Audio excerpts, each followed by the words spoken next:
Hello, and welcome to Iacon Underground Radio for July 17th, 2019, basically for the month of July at this point. This is Jen. Yeah. And David. We got behind.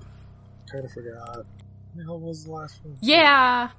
I've had drama going on in my life, and there's just, I don't know, the news has been kind of mundane. The comic has been... there's been good and important news that's happened. It's just been, like, maybe one thing every week or two. Yeah. So, yeah. Until, like, this past week, yes. So we will do a real quick recap of some of those news stories, and then we're going to talk about San Diego Comic-Con, which we are recording this basically as all the preview stuff is going live. Yeah. Maybe if we get a chance next week. Pictures there. Oh no, I guess we did see the picture. We'll get to that. Yeah. Maybe if we get a chance next week, we will do a post SDCC episode, assuming more things are announced. Probably. But yeah, as of now, this is preview stuff. So speaking of comics, the first thing, which is actually out of nowhere, but also extremely exciting, is that Viz is going to be publishing the old G1 manga, presumably translated, because it's... Not just G1 manga, the Japanese G1 manga that... It's a thing we never expected would get licensed. Why? I mean, I'm glad, but it's weird and out of left field. Yeah, it's really... Especially for Viz. Like, if IDW had licensed it, okay, yeah, maybe they're trying to get everything they could from Hasbro. But Viz, who does manga, like, lots of manga, most manga, kind of. Well, most these days. Big popular manga. Since Tokyo most of the Pop stuff imploded. Don't say that. Tokyo Pop imploded quite long ago. They had shitty practices of screwing over American comic artists and writers and things. Well, yes, and they were trying to come back. They quite possibly were responsible for Borders going out of business. That probably didn't help. No, now Barnes and Noble's in the HR. Most of the manga I read is weird stuff that I think one of them is Viz, but I don't remember which one. I'd have to get up and check. But yeah, Viz manga bringing us G1 Transformers manga. Okay, awesome. That was a surprise. Yeah. I'm guessing this is going to be more of like the like bigger collections like they did with, say, the Batman manga, so that it's not so much like individual, like volume 1, volume 2, volume 3, because so it was originally published in TV Magazine in the 80s, which was basically just like a magazine they had in Japan that had whatever the, I guess, shonen sort of stuff going on at the time was. So they had like a Transformers manga and some various other mangas. The most interesting things, there have actually been collections of it in Japan in recent memory. I don't know what the current print status of them is, but I've definitely seen them at BotCons. I mean, they're definitely, the ones that were made were official, but I don't know if it's like something that remained in print for any extended time. Probably not. But it's a tie-in manga to some TV show that didn't originally start as a manga. It probably showed up once in print and then vanished. Although I guess Transformers might be a little bit more popular than your average anime, just here and there. But still, if it had a third printing, I would be really dubious. First printing, second printing. Yeah. But there were definitely collections within the last, I'm very old, so I'm going to say 20 years, in Japan, but I don't know if they were more than one off or two off. So one of the most notable things about the Transformers manga is that occasionally it was just absolutely batshit. Yes. The best part. It wasn't quite to the point that some of the Beast Wars mangas were, but like there was this whole thing. So in Victory, there's Jan, who is this kid who the Autobots rescued and his parents died, and so they kind of adopted him. Basically, Deathsaurus has sort of an equivalent human child who is his son. So... Yeah. It was weird and adorable, which... Oh yeah, that would actually...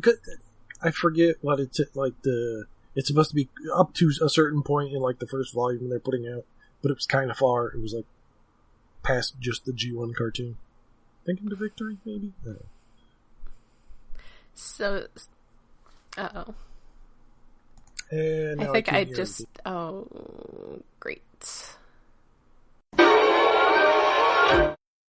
Alright, so we're going to pretend I was just nodding along to what you were saying about the manga. Yeah, manga, good. So yeah, I am personally looking forward to reading the story of Deathsaurus's human son. Yes. So yeah, that was pretty exciting news. Everyone was very excited about it. They didn't explicitly say that it's being translated into English, but it does say for North American audiences, so I assume that it will be. Yes. So other news, Red Wing was very briefly available. The Red Seeker. Was it like 2 weeks ago for like one day at lunch that I missed? Yeah, on Target's website, and I believe you actually had to have a Target Red card, like their credit card, to order it. I thought some people ordered it at first without that. Maybe. But if you only needed a red card, because I think it popped up again afterwards, and then you definitely needed a red card. Okay. Which I don't have. I do know that one of my friends on Twitter actually received it, so it does exist. It did exist. It'd be nice if they make more and put them out somehow to buy. Mm-hmm. If I want one, because I don't want to like that mold, but I have Starscream and I really like that mold. I'm gonna fun to transform. I'm gonna have to get that, and that's something I'm going to bring up a little bit later. Is that part of why we haven't gotten a chance is my job situation has been tumultuous. But the upside is that I'm going to get I'm actually next week starting a very well-paying job that will give me lots of A+ toy money. So prepare for a lot more toy reviews on here. Because the limiting factor for that, on my side at least, has been income. Yeah. So everyone can look forward to me getting this fancy Seeker mold, like, as soon as possible, and probably Siege Optimus, and definitely one of the several Chromias that have built up at my Walmart that I felt very bad about when I was there today. Oh. I didn't get her before because I got Moonracer, and it's so close. They're so similar. I have feelings about all the new females being just basically the same toy. Oh. It's kind of annoying. Oh, that's news I don't think we put in the notes. Oh, yeah, Lancer. Yeah, Lancer, the last of that group of fembots from that one episode of G1 is getting a toy. The Search for Alpha Trion. So which yes. means I definitely have to get Nova Star now, since the sort of candy-colored one is finally coming out. Yeah. Light orange and purple. I guess if I'm going to have stupid amounts of disposable income, I should absolutely complete that combiner.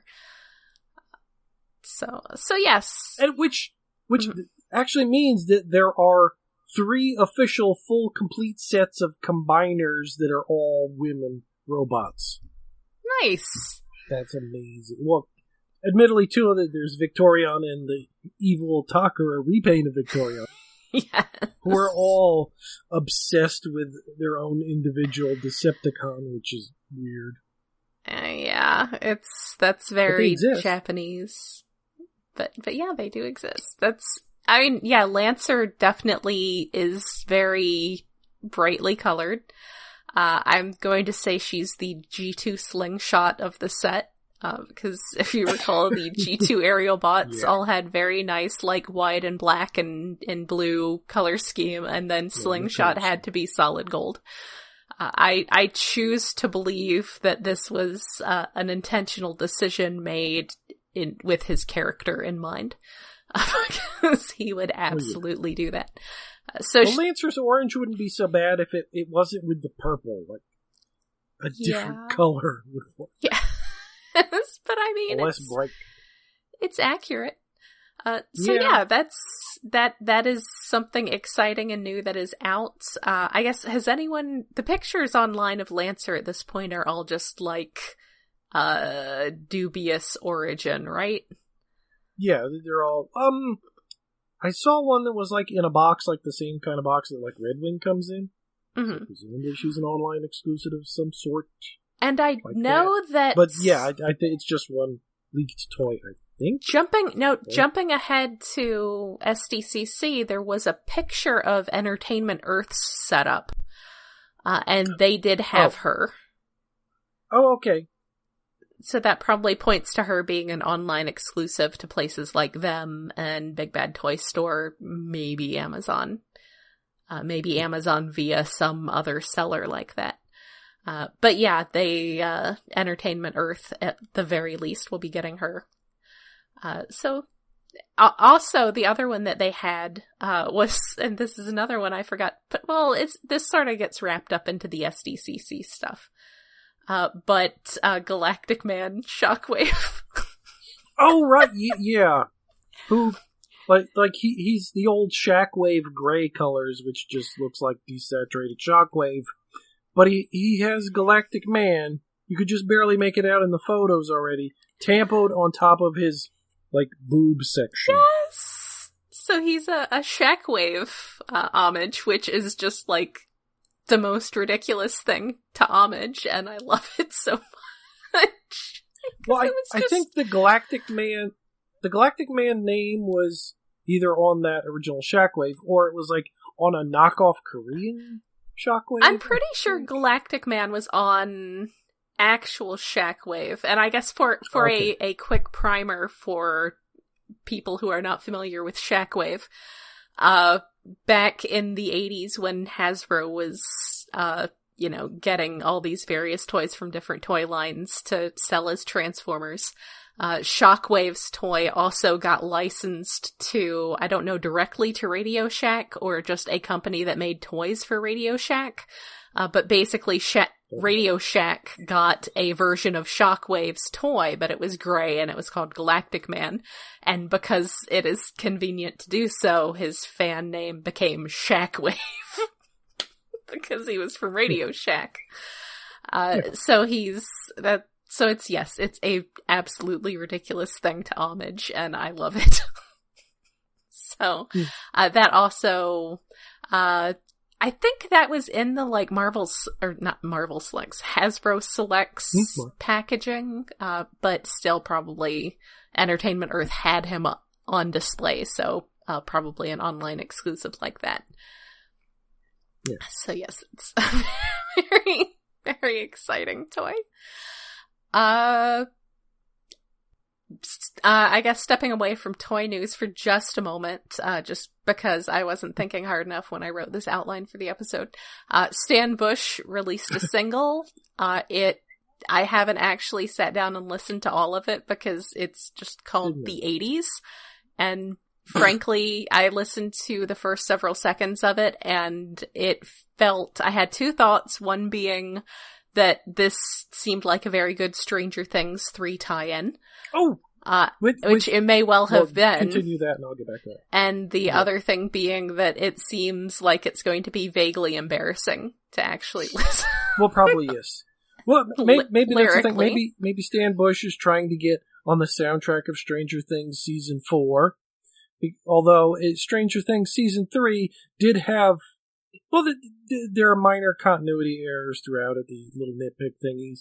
But the one that stood out to me was they had Ultra Magnus in a scene. This season is set in the summer of 1985, and it's Ultra Magnus who doesn't show up until the summer of 1986.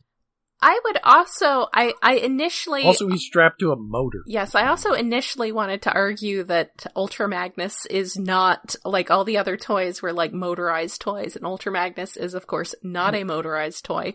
But on the other hand, I could absolutely see Dustin modding his Ultra Magnus to have a motor, so... That may have just been sticking them on like a little RC car or something. Yeah, that could have been Dustin's custom modded Ultra Magnus a year to a year and a half before he should have actually had him. So It was nice to see also Deadeye from Star Ears, who would have been out at that time. Yes, and who I believe is a motorized vehicle. So I forget if he moved. I know that he did shoot discs. I don't know. I never actually had one. I always wanted. He's a red dinosaur robot. Yeah, I've known people to be very excited about Star Ears, but my knowledge of them is primarily secondhand. So yes, there's a Transformers cameo in Stranger Things that was a little confusing for those of us who are a little too interested in these Nitpicky. things. Yeah. Also, I would like to point out that our friend Rob from Stasis Pod commented that the new Stan Bush song sounds like a Def Leppard B-side. So, well, take that as you will. Good. That's his input. So, on toys again, apparently... I definitely understand the disappointment with this, that Omega Supreme got delayed, because I definitely have very fond memories of, the BotCon, one of the last BotCons I went to out in San Diego, where Metroplex, like, one of the maybe it was Big Bad Toy Store, one of the big stores had, a pallet of Metroplexes just, like, airshipped over so they could have them there, and then I had to buy a second piece of luggage to get home. I literally did.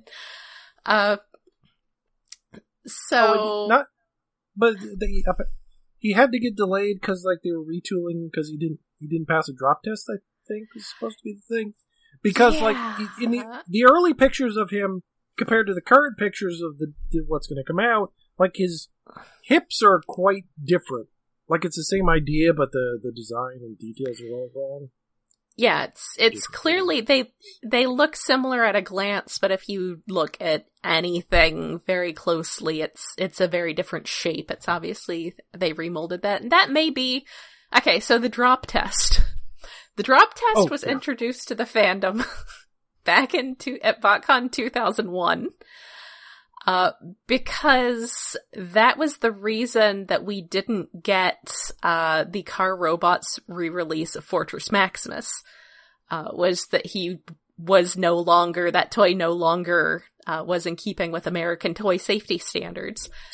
Specifically what they referred to without very much explanation as the drop test. Us being a bunch of 20-something toy nerds decided that what this must mean is they have to determine if it is safe to drop a toy on a child. Oh, that's what you guys... No, I don't know. I think I heard about that. It's like toy safety. If it falls off a table, will it shatter into pieces, basically the rule. But right. You thought it... Well, at the end of this episode, that's going to come back and be funnier. Yes. It's basically, if it falls, can it break into pieces that will become dangerous? Like, if it's got an arm that just pops off, that's one thing, but if it has an arm that, like, breaks so that it's got jagged pieces, then that's not gonna be good. So, yeah, that BotCon, the hotel that year had a lobby that had, like, a second level with some open air areas that we would occasionally threaten to drop test toys over the edge of. Like they would do at G.I. Joe conventions with little parachute drops. Oh, yes. Wow, there are so many Transformers that would be horrible and hilarious to watch do that. Yes, so that is the drop test. And I heard... I'm not sure if it's for certain that was specifically what it was, or if it's just that the fandom is very amused by the concept of the drop test because of BotCon 2001. And that could be why his leg, it may have been that, like, the design for his leg broke, you know, like there was a weak point there that it broke at, and they needed to fix that. So yeah, unfortunately people are pretty disappointed because it had become sort of like the big exciting thing to get Titans during convention season, and, you know, we didn't get that this year, but it's, you know, you gotta have this stuff be child safe. Because even if you're not actually letting your child play with it, your child's gonna get in there and play with it. Even if people might not always be buying these for children, your child's still gonna play with it.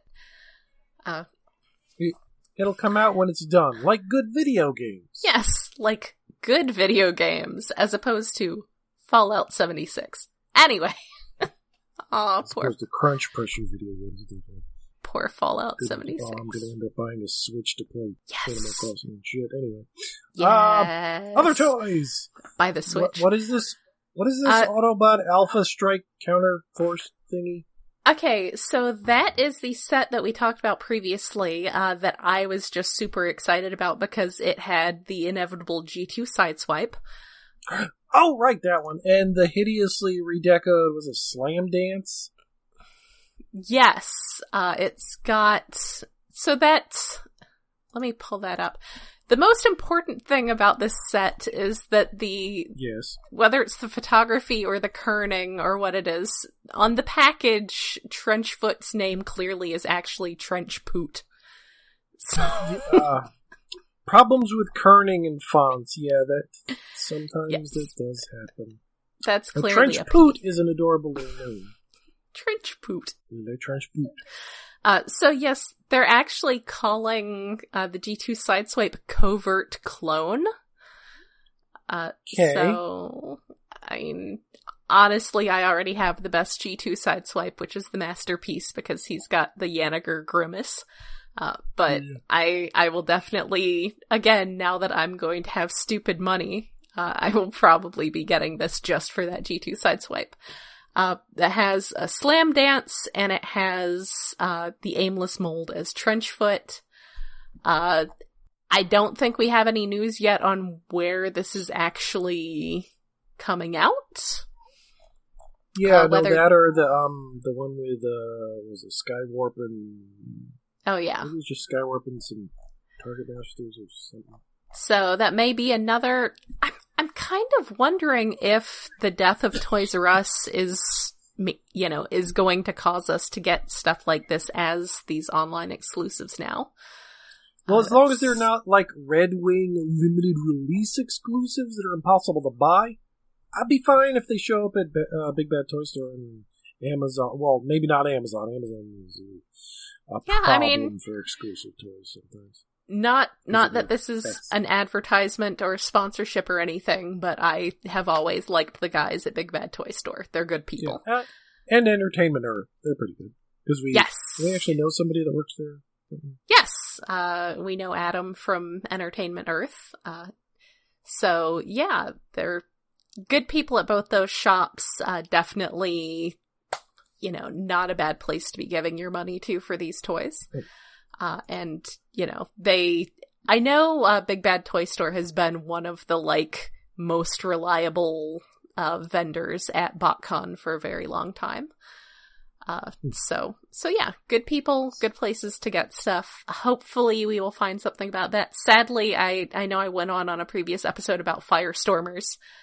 They are not called Firestormers, they are called Alpha Strike Counter Force, which just sounds like a G.I. Joe. Yeah, really G.I. Joe. Like, random G.I. Joe generator. Well, it's like a subline that never came out or something. Yeah. So, anyway, San Diego Comic-Con. It happened, it's still happening? It is happening, yes. It is about to happen. It is imminent. The stuff that we've seen so far has been preview stuff. I know one of the people posting pictures from the display room on Twitter was your favorite artist, Livio Raimondelli. I did see he took a video of the last toy we'll get to. Yes. I am so amused by these exclusive bots. I love them so much. They're good. Wait, one of them was like Optimus Prime or something. I remember seeing them, but I'm one of the few Transformers fans that we know of who's not into bots. I mean, I like that they exist. I just don't need them. Yeah, I love that they exist. Like I've said before, I feel like there's just so much like joy and fun put into them. I own like 3 of them. So I'm not collecting them, but I really enjoy just them in concept. And the thing about friends. The thing about the SDCC set is that it's basically convention themed. Oh, right. I did see that. Like, they had an autograph table that was in the artwork. Yes. I really love that there's a fish taco. Because that's like an SDCC thing. What? Oh, shit. Wait, is one of them a burrito then? I don't know. No, I think it's just because isn't there a place by the convention center there that has fish tacos that everybody goes to every year? I feel like I've heard that. I've been to California twice, and those were only stopovers to get me to Japan. I haven't been to SDCC. Of course, that San Diego BotCon was not near the convention center, though we ended up going near the convention center because one of our group had to go to Dick's Last Resort. But there's an energy drink, and there's a backpack, and there's a camera, and the book is redone as a graphic novel. But yeah, I'm pretty sure I have heard tales from SDCC of fish tacos being like a big readily available thing that everybody ends up eating at some point. So yeah, there's camera, and also yes, there are some that are cosplaying, and one of them is cosplaying. It's a cup of coffee cosplaying as Optimus Prime, which I may have to get. But then one of them's like a superhero, and one of them's supposed to be a kaiju. So it's just the fact that it's convention-specific stuff just gets me so much. I just love that so much. So other toys, there's been a huge pile of Siege news. We got pictures earlier of Astro Train and Ape Face and Spinister. Were they just renders before, but now it's in the actual toys and shelves. And I think there was a magazine that got pictures of the toys, but they were just like, your basic promotional pictures. But now we are actually seeing them in the plastic. They're also going to have the double Micromasters, which is pretty amazing. I saw that. Not just that, the double Micromasters that were in the IDW comics as the representatives of the Micromaster Planet, the cute little couple. Oh, what the hell they were? Well, they were like a truck and a tank thing. Yeah. Was it Oiler and Slide? No, they were also in it. No, it was the sort of drab grayish ones with purple accents. Mm-hmm. Oh yeah, and I forget their name because I'm bad with all names ever. I used to know every Transformer name until the Micromasters happened, and then like that's where everything started to fall apart and Stacked Overflow just happened. Well, yes. It's the set that's the sort of dusky blue with the very bright pink accents, and this is that and Ape Face are where I come back to how much the thing that like has really, really gets me on this very deep level is the color matching that you get with the most recent few years of G1 homages, basically, at least Combiner Wars on up. But just like, I remember even just seeing like Cutthroat in the store and being like, that is exactly the colors he is supposed to be. Well, that's to the good and the bad, because apparently they heavily rely on the Transformers wiki now.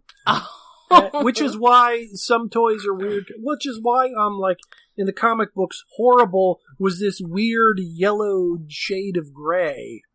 Because for the longest time, one of his main photos was a yellow toy. It's like, no, he's not that weird greenish, gray, yellow thing. Well, they do seem to be pulling these pretty directly from the actual toys.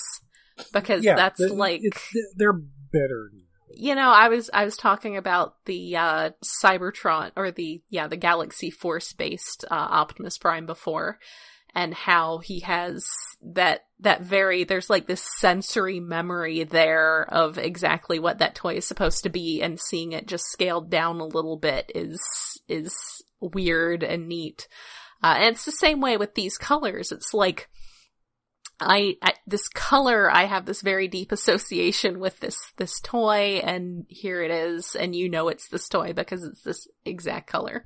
It's just, I don't know, it's one of those it's like the detail of Triptychon's little, like, inner feet things that he needed because he was an RC toy. He was like, you know, a walking toy. And the Titan class one still has those, even though he doesn't need them, but he's supposed to have them, so he has them. I love that so much. So yeah, there are Micromasters, and the other very exciting thing is there's Rung. Yes. I didn't expect to, like, really ever get a Rung toy. No. B, I did not expect to get him as, like, a little Target Master, or whatever. What the hell are they calling him? I keep forgetting because they're the Target Masters. Siege Masters. Battle Masters. Yeah, those things. He transforms into, as close as they can get, a little toy to his IDW comic useless alt mode, but it shoots lasers out of one end. Yes, they give him the little, like little blasters coming out of what are basically the bottom of his feet, and I guess put a handle on him, and it does end up feeling a little like, 6-shot submarine mode, where it's like, we're just gonna put a couple things on here, and this is totally what it is. Sure, it's fine. It's fine. But yeah, it's great, and it's so just perfect. I feel like, I don't know, I feel like he has more paint apps than I would expect for a Battle Master. I was wrong. The little Combiner Micromasters in the IDW series in Windblade are the jets, not the little tank guys. Ah, okay. The ones we're getting are Direct Hit and Power Punch. Ah, okay. For some reason, I was thinking of Fire Shot and Vanquish. I didn't know they were a plane. I guess I don't remember if we ever see them transform in the IDW. Yeah, because they were robots in disguise briefly. So yeah, my only complaint would be that in the one they have so far, at least, which does look like a very early mock-up, he's very scowly. Yes, his eyebrows are very angry. It's like, Rung, please, calm down. It's okay. Well, it was twofold great seeing the Rung toy. It's like, oh, it's Rung! And then seeing it this morning, like seeing James Roberts saying that the first thing he saw this morning on Twitter was everyone telling him there's a Rung toy. Yes.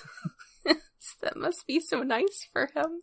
I'm very happy for him, and also happy for all the rest of us who weren't expecting.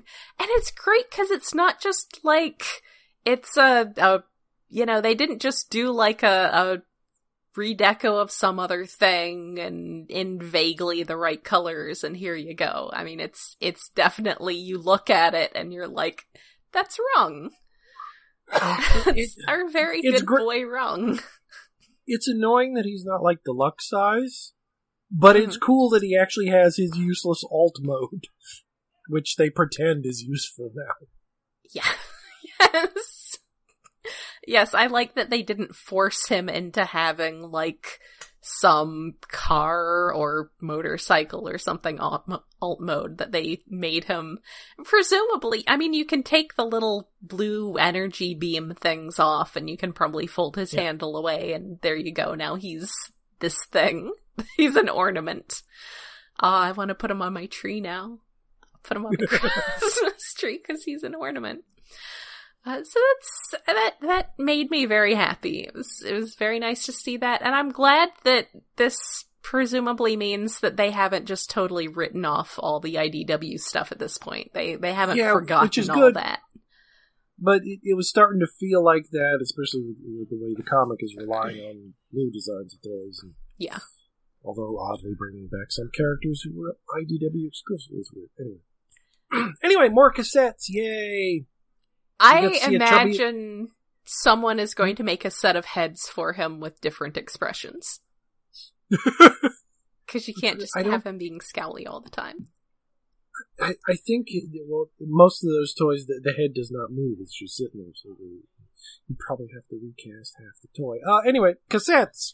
We're getting a chubby little rat bat and a Rumble or Frenzy, whichever you want to call the red one, who is sort of like Dorf on Golf proportioned. I'm going to make all my friends angry with me and say and assert that he is Frenzy. And I will further go on to claim that it is classist to say otherwise, because I couldn't afford lots of toys when I was a kid, so I go by the show colors because the show was free. Yeah. But his proportions are like, he's so much like the G1 toy, but his legs are really, unless he's mistransformed, like, his hips are wide and his like torso is very short. I really feel like there's gotta be some more to pull out of his legs there. Yeah, like I feel like they have to pull out more. Somehow. But even then, he's still a stout little fellow.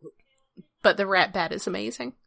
That's a really good rat bat. I will buy every rat bat you give me. Spinister is another really good example of their colors, because he's that very bright pink and some purple and some blue. It's weird and amazing that we have gotten now 3 recent Spinisters all in the right colors. Or wait, is it 4? Because there was a BotCon one. Mm-hmm. There was another one, wasn't there? I know I have one, but I guess he's on a shelf somewhere else. I'm blanking out because I didn't get a lot of toys recently. Was there a small one too? Shit. To the wiki. Go for it. So while you look that up, I will also add that apparently there's a Seeker 3-pack of the Rainmakers. Yay! And they're all very simple, bright colors, which looks kind of weird and knockoffy on toys that size, but...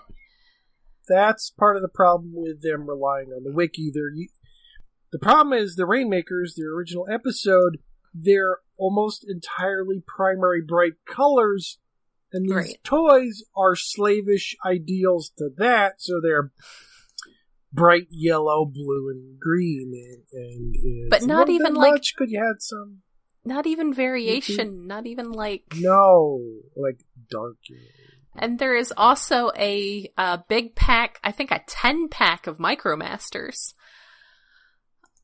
And people have been trying to pin down exactly who all of them are. One of them may be Holy from Victory, again, speaking of... No, somebody did figure that. Right, now I gotta find another tweet. Is he Road Police? Because they're saying he was either Holy or Road Police. Okay, while you look at that, I'll say Spinisters. Yes, there was the BotCon Spinister. There was the Collectors Club subscription Spinister, who was a combiner lid, and there was a Target Master Spinister that came with Nemesis Prime, plus a Freon. So there are so many Spinister, and we're getting another one that looks like the best one yet, because He has his original toy packaging art matching. Both of his legs are a helicopter cockpit for no reason. Yes. Not just the halves of the helicopter cockpit, but complete both sides of the helicopter cockpit. Each one is an entire helicopter cockpit. Why? But I love it. So those MicroMaster sets look to be headed for Target, based on some people having apparently seen some stickers out for them already. Well, yeah, there were supposedly stickers for that and the Seeker 3-pack. Yes. So those will be, again, exclusives to one of the few toy places that actually still wants exclusives. So, oh shit! yeah, I thought that had names in the thing. Never mind. What you thought? What had names? Well, no, the one I linked, I thought it was actually listed the names in the small text because I didn't zoom in. It just says the TF Wiki font. It's like it's where the pictures are from. Damn it. Yes. No. People are still figuring it out because the pictures that are available of them so far are just not. They did not focus on taking sharp, clear pictures of the character breakdown, or of the character breakdown, who is not present.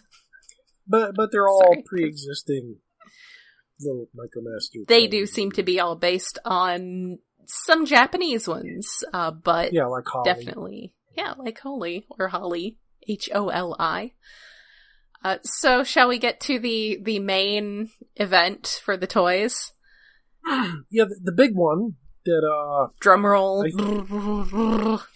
mean, it's kind of inevitable, but when Hasbro did whatever the hell they're calling Through the Pulse, they're online. HasLab. Yeah, they're HasLab. They're equivalent of a Kickstarter to make a toy.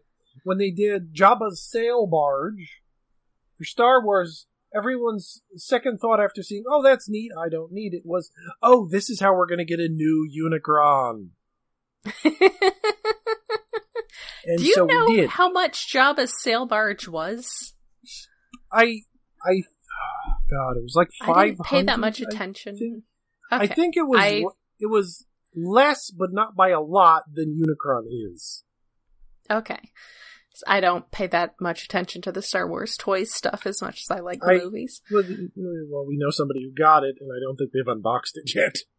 It's big. You gotta have a whole basement for that. Well, that plus they moved.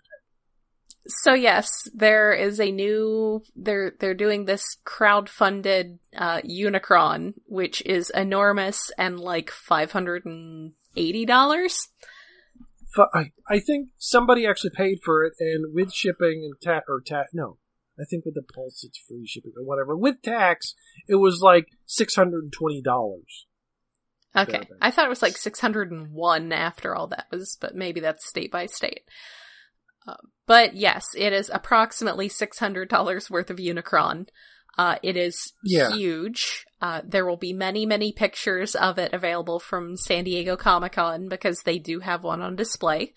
Two on display, I guess, because they have both modes. Because yes, and we get to see what his ass looks like because he's carrying a lot of kibble in robot mode on his on his legs and his back, which is understandable, but it looks like a lot of kibble. Compared to the kibble of previous Unicrons, it's not that bad. It's at least it like folds up in itself properly. It does fold, but I wonder about the fold because like the Unicron we got, the Armada one, not the G1 one that never actually came out. Like most of the shell was like in two big pieces, and they just sort of swung out of the way, and you didn't have to worry about panels everywhere. This is panels everywhere on the legs and a few big panels on his back, where I'm guessing is where the bitey mouth that actually you can turn and it opens and closes, which is cool. Yes. It's and amazing. It does kind of look like his arms actually do transform like they do in the movie. They come out of the back end and split apart, and it's. I like the attention to detail, but what is the secret of the evil planet Unicron? He's so freaking expensive. He's really big, which is nice, but also really big. Where are you gonna put the damn thing? he needs to stand in both modes, basically, because he's, I think they said 19 pounds. He weighs as much as a small child. And if you use the drop test on him and drop him on a small child, it will kill the... You could kill an infant with this toy.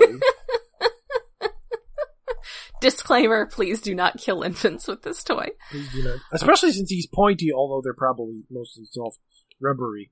He's very pointy. I like him in concept. I don't need him, especially now at the price. I mean, if I was making a shitload of money, yeah, maybe. But and I had a place to display him. I need a whole cabinet just for him. I've been kind of joking, that fate made me lose my old job so I could move ahead and get a significantly better job that would pay me enough to buy this Unicron just in time to buy this Unicron. Because I will be making enough money to buy this Unicron. And hey, I don't have a kid. Yeah. I mean, I've also heard it referred to as, like deluxe class and leader class. I've heard this referred to as divorce class. Yeah, which is like, I mean, it's not that there have been more expensive Transformers. Like there's, how much are those like giant, not transforming ones. There's like the giant metal, live action movie toys. Like there's a big ass Megatron. I think is like 700, I thought, or maybe I'm just remembering. Okay. I don't know if I would count those, because that sounds more like the sort of movie prop class of thing versus, like, toys. This is still a toy, but it's all being sold to collectors, so it probably doesn't have to pass the drop test as much. But it probably has. I'm guessing he's got a lot of. Looking at the picture it looks like he's got a lot of spikes on him, and they're probably... I guess the question is, are those spikes going to be rubbery? Because if those spikes are rubbery, then yes, he is being held up to child safety standards. If they are not rubbery, then no, he's not being held to child safety standards. So that's really all you'd need to check on is whether his spikes are rubbery.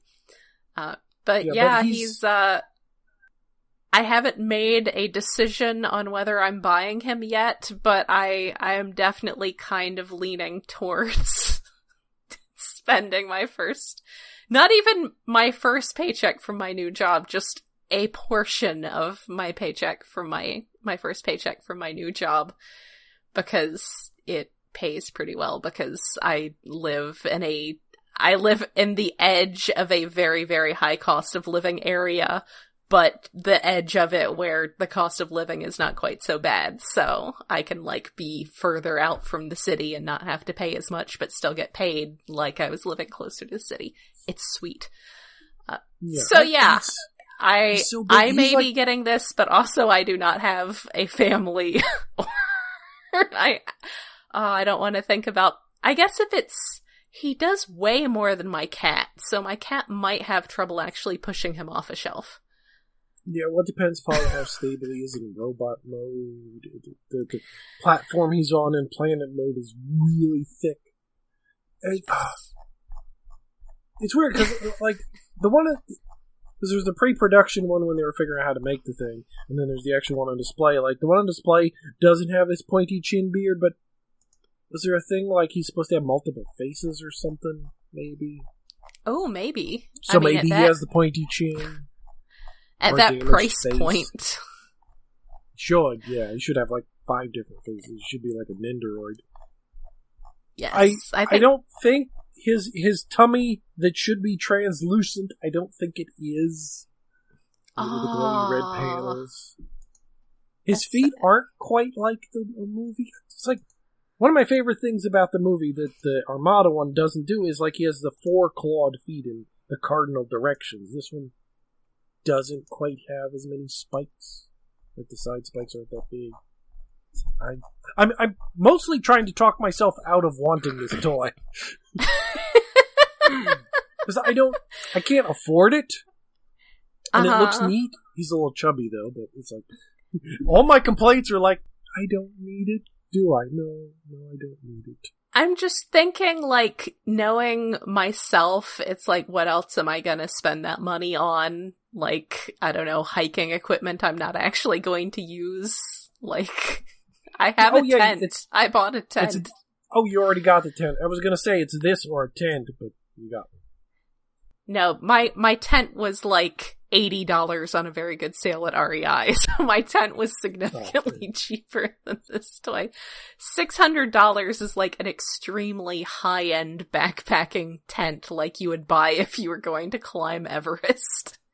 Well, or maybe I'm just thinking of bigger tents. Yes. So, it's very tempting. I will point out that I did own the old, the Unicron, like, cold cast statue that was a thing many years ago. So I have been known in the past to spend too much money on Unicron-related merchandise. Yeah, I got the That Armada was like one. the big... That was like the big, stupid, expensive Unicron thing a very long time ago. Does this have electronics? Do we know? This, I don't think we know. We will probably know by the end of the weekend. But yeah, like I said, Livio Raimondelli's Twitter has a little turnaround of it at this point, of him basically just walking around it at the display at the convention. If he doesn't have a button that you can press in planet mode that plays the song that plays as he first shows up in the movie, I consider this toy a failure. I love that. That music is so good. That's the most epic. Yeah. But it's good space scale music. Also, just as an aside, someone has already photoshopped his mouth onto a fleshlight, so good job, the internet. Wasn't that Walkie?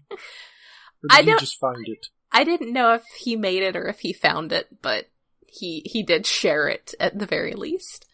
Yeah, so I had to share it on other Discords because I saw it. Had to share it with everyone.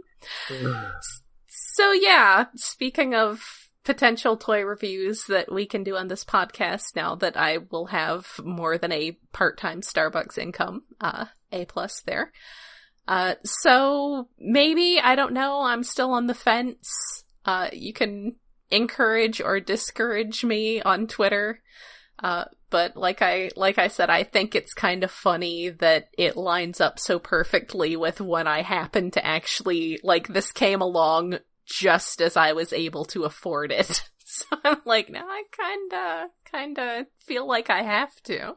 Like, fate wants me to own this stupid, enormous toy. I love it. It's so pretty. Anyway. So, shall we take a moment to talk about comics? Yes, I guess. Quickly sort of talk about, because we haven't talked about the last briefly, two. Not that it happens. What? Yes, I will say very briefly, I read Transformers Ghostbusters #1. I deeply appreciate them using the movie background image for the background of Gozer's portal. Other than that, it was definitely adequate. It fell firmly into adequacy. I liked it. The art was very G1 cartoon looking, and the stuff on Cybertron was awesome and ridiculous. Yeah. But then we get to Earth and it's Ectotron, and it's like, it's okay, it's set up, it doesn't really go anywhere, but it's going to be, 5 issues? Yeah, I should, I'll probably keep reading it and see if, like, anything totally wacky happens, but it does just sort of feel like a thing that was done because because it needed to be made as a tie-in and not because it was a story that needed to be told. So, yeah, we've got 3 issues have come out of the new ongoing since we recorded last, and they were so exciting that we didn't feel compelled to stop what we were doing and talk about them. The problem is, like, you could summarize, unless we ramble, we should not ramble, you could summarize all 3 in, like, the time it takes to summarize most single issues of the last series. Because, like, stuff Bumblebee said, because friend died, investigation that's going nowhere. Cyclonus talking to his ghosts, and he runs into Flame War and Shadow Striker, which are the best parts of the comic, because stuff is happening. To be fair, an unreasonable amount of stuff occurred in any given issue of More Than Meets the Eye, so I kind of feel like that's a very high standard. But it's not very much. This is like the opposite. Not very much happens. So yeah, Bumblebee decides he wants to go join the Senticons for some reason. Flame War and Shadow Striker fight with Cyclonus. There are these ghosts that do seem to actually be ghosts that only he can see, because I don't know, he's psychic. There's more Freud in issue 8. Yeah, there's more disturbing Freud, and I don't think Freud can see Cyclonus's ghosts, but he says a line that's like, "Oh, you have ghosts with you," essentially, like spiritually at least, if not physically seeing the damn things.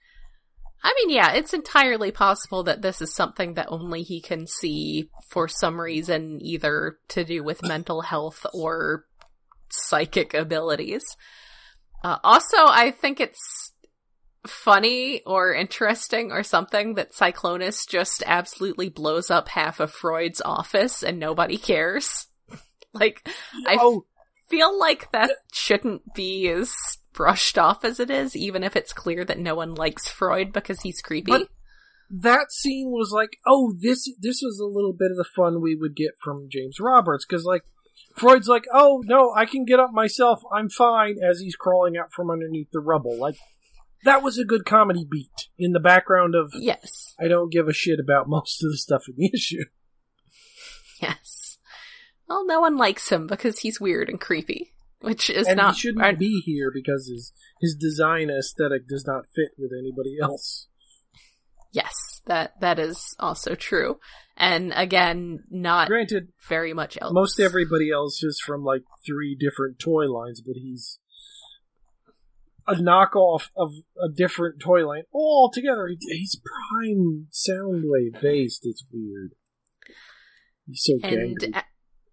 In a side plot line, Megatron goes to visit Termagax, who is the founder of the Ascenticons, and she's basically living what I feel is one's best life here, ignoring everyone and not caring about anything. Yeah, she's in a metal ivory tower of her own doing science experiments, and if you squint, she just kind of looks like Omega Supreme. I could see that. And talking about how she gets to choose what she cares about, and I'm like, these are goals here, living in the middle of nowhere and not having to care about anything happening in the rest of the world and not having people bother you for the most part. A+. Yeah. I appreciate her lifestyle. But yeah, it's not a lot going on again. It's nice to see Shadow Striker and Flame War, even though they just sort of seem to be here for, I don't know. Well, they're just like those were the characters that had to play this role. They're just some characters they wanted to put in. Yeah, they're just henchmen, one incompetent, one overly competent, but at least it's nice to see them. It's nice to see Flame War do anything that's outside of club stories. Outside of TNA. Yeah. Or that time she dressed Japanese up as Megatron. Yes. Again, Anna Malkova's art is pretty great. Beth McGuire-Smith's art is pretty great. Angel Hernandez is still... that's the weak link, kinda. Got that sort of blockiness. Basically, if you're on a page and the characters seem to be, like, animated and expressive, and, you know, the page layout was done competently, it's probably one of the other artists. I know, I'm mean. This is how I lose my job. Being just unreasonably honest. Well, it's not bad. Her art is better than Livia Raymondelli. It's still stiff, but at least I don't hate it. Yeah, there's that. I just prefer the other two. So for issue 9, I just want to note that the A cover, like, doesn't have, it has one character, it has one character who actually appears in the story. Yep, it's like, I feel like that should have been on a later issue. It's a nice cover, because by, who is that by? Shoot. There's 6 characters, and, let's see, does that not show who... Or Corrales, is it? I guess it's not showing, because normally there used to be, like, on the credit page, it would say who did all of the different covers. Well, it should be somewhere. There's a signature, but I can't quite make it out. Yeah, same. Well, that's disappointing. I'm sure it can be found out somewhere. I'm sure it'll be on, it's probably on TF Wiki already. Someone's figured that out. It's annoying because I know it's somebody I follow on Twitter. I'm not sure who. So the B cover is actually relevant to last issue. The C cover is basically just Guido Guidi doing a scene from Five Faces of Darkness, which, again, has nothing to do. Every one of the Guido covers has been like, I'll just draw something. Yes, I'll just draw what I feel like and not something relevant to this comic at all. It's just annoying that the A cover, like, has nothing to do with the issue. Yes, the A cover is also not related to this comic at all. We have a brief appearance from Giamottis again. Just sort of being there. Not actually literally not being there. He's just a projected communications hologram. There's Sideswipe, who I like. He just wants to get in a fight. He wants to use these weapons that he is pretty sure he knows what they did, because he read about them somewhere.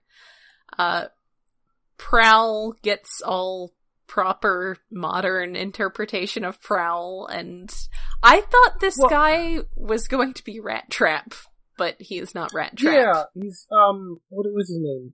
Hardhead or something? Headlock.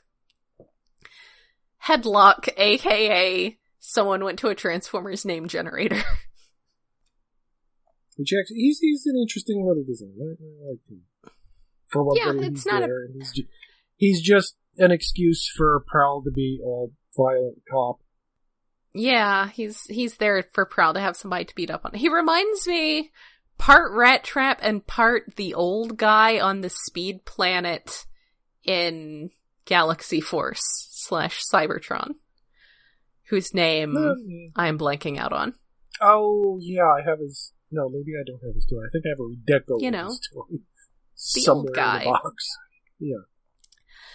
But yeah, there's just... they go into... I guess something does actually happen, because when Blade and Chromia leave Sideswipe out to guard, and they go down into this base that Cyclone has found, Six Shot is there. Six Shot is sadly not the horrifying monstrosity that he has been in previous incarnations. He's just a moderately powerful dude. They find a bunch of conspiracy-related things. There's energon tubes that someone has been sending them energon through. They didn't shield it properly, so they've got records, and they need to get into the records, but also the Decepticons are going to blow the place up. It's literally the only people there who haven't evacuated yet are just Six Shot and Shadow Striker and Flame War, so you don't even get to see, like, who else is involved. Barricade is here being an asshole cop, which is funny, because now we just have 2 asshole cops. It's like... if you're gonna have Barricade, do you really need Prowl to be like Prowl? But I guess... Yeah, no. Well, the problem... I hope it's not trying to do the message like, oh, Prowl's a bad cop who gets things done, but Barricade is a bad cop who's bad. Whatever.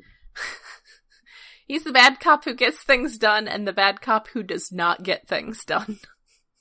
Well, yeah, because he's leaving the Force. Yes. I'm retired. No. So there's that. Barricade is going to join the Ascenticons, and Then there are explosions, they fight with Six Shot, nothing explodes as much as it seems like it should, as they seem to be leading up to. There's more abusing Flame War, which is kind of sad. And then they blow up base, the end. Smacked around. It's, except for Six Shot smacking her. Like, Flame War just kind of being an incompetent henchwoman, I kind of like. Mm-hmm. Like, she's all talk and completely useless otherwise. Yeah, that's fair. So, yeah, that was about an issue worth of stuff in 3 issues. So, very exciting. Yeah. But yeah, we've got, speaking of 3, we have 3 issues of it left, and I guess we'll see what happens from there. Yeah, if something happens, and if the series even continues, or if we get an entirely different writer and it just reboots again. Stop rebooting. Stop. It's like a malfunctioning computer. Stop rebooting yourself. It's gotten better, but I still don't care about it. The comic book blue screen of death. Anyway. Yeah, it's continuing on. Some things are happening, but maybe not enough things per issue are happening, and it's still just sort of like, there are mysteries, but we're not really, basically the pacing needs to be better. Yeah. The pacing all around just really needs to be better. I think it's trying to be procedural, but it's so slow about it that I just don't care. Or at least it doesn't have enough interesting bits of like shit you care about. Like Cyclonus' story, okay, I kind of care about that, and Flame War, that's a little bit interesting, but the problem is there was Rubble, which ended up wasting 5 issues. Like, yeah, and your emotional investment. Yeah, like that you're trying to get an emotional investment that way and then killing them off. Okay, it's trope, but whatever, we can deal with that. Problem is, it was 5, or was it 6 issues? Yeah, it was 5 issues. And then he dies. And then it took too long. There was an issue that I thought was actually fairly decent, and then it went back to... Oh yeah, the good one with Optimus and Megatron, which was... It's Optimus and Megatron again, but it was... I guess it was probably the best one so far. Yeah. Even though it was just Optimus and Megatron again, which I guess says a lot. But, it's continuing on, and we'll continue to read it. You said you got some cards with yours. Tell me about these cards. The actual physical ones, they come in a plastic bag as if they're a dirty comic. But they're not. They're just stuck together. Like, you're getting...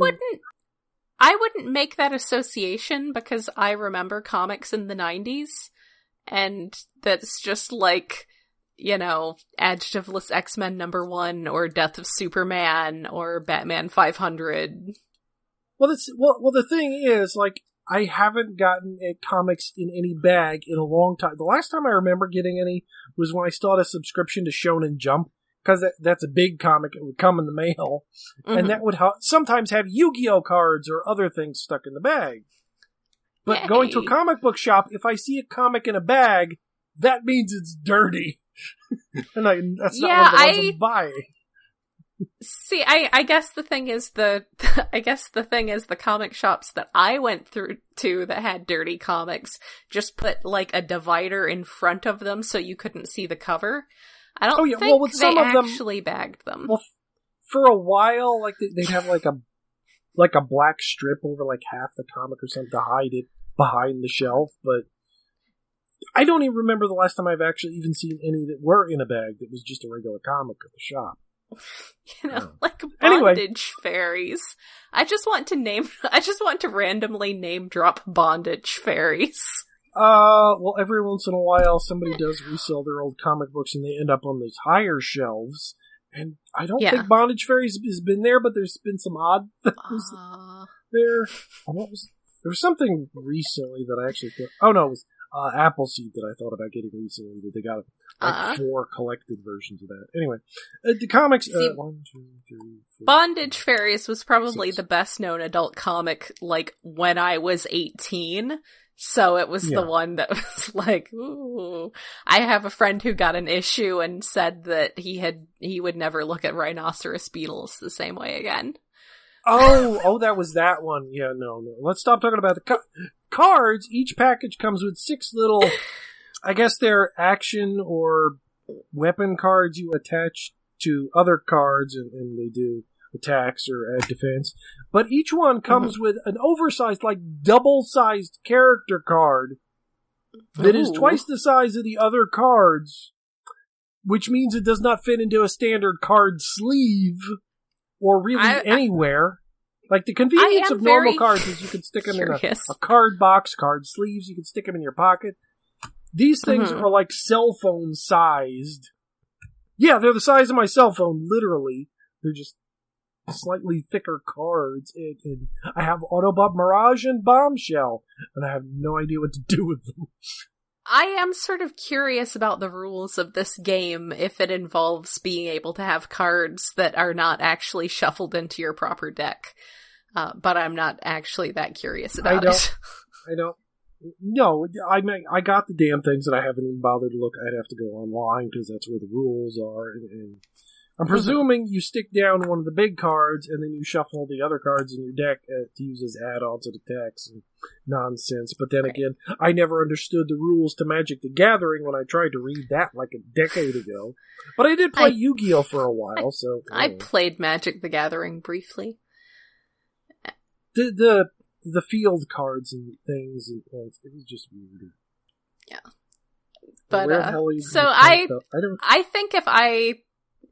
See, what a plastic bagged comic book just puts me in mind of is, like I said, those early 90s collectibles. So that's what I would think of. So cards, yay. Things to try to up sales, maybe. I don't know. I don't know what sales are like because we don't get sales figures anymore. At least not for including digital, which is a significant percentage of things, so. I don't think anybody puts out their digital results. I know Marvel has, put out, what's, some of their best-selling digital ones. I think Miss Marvel was, their first or second best digital comic for a while. Mm-hmm. Squirrel Girl, I think, was pretty good. But, no, they don't give out numbers, so. Alas. All right. Well, I think we have gone on for quite long enough. Yeah, we've gone on for too long. Shit, I gotta edit. I was hoping to have a quick edit done tonight, but that's not gonna happen. Womp womp. So we will wrap it up now, and then hopefully my new job starts next week, but hopefully I will still have time to come back and we can do a post SDCC wrap up. Maybe we'll have news on what comes after this comic. This month. Yes, some point this month. But hopefully we'll have news on what comes after and maybe some other interesting things to talk about. So until then, we will call it a night here. This has been Jen. And David's very, very sore throat. Good night. Oh, holy crap.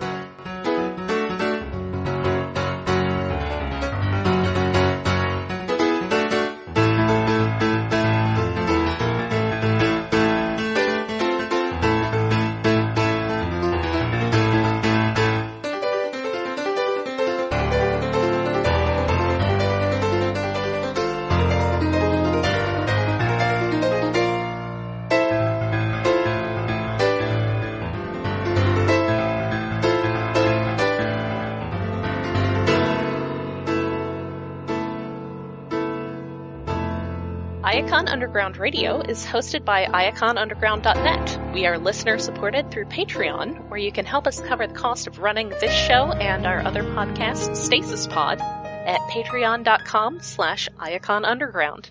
We are on Twitter at IaconUG, Tumblr at iaconunderground.tumblr.com, and Facebook at facebook.com/IaconUnderground.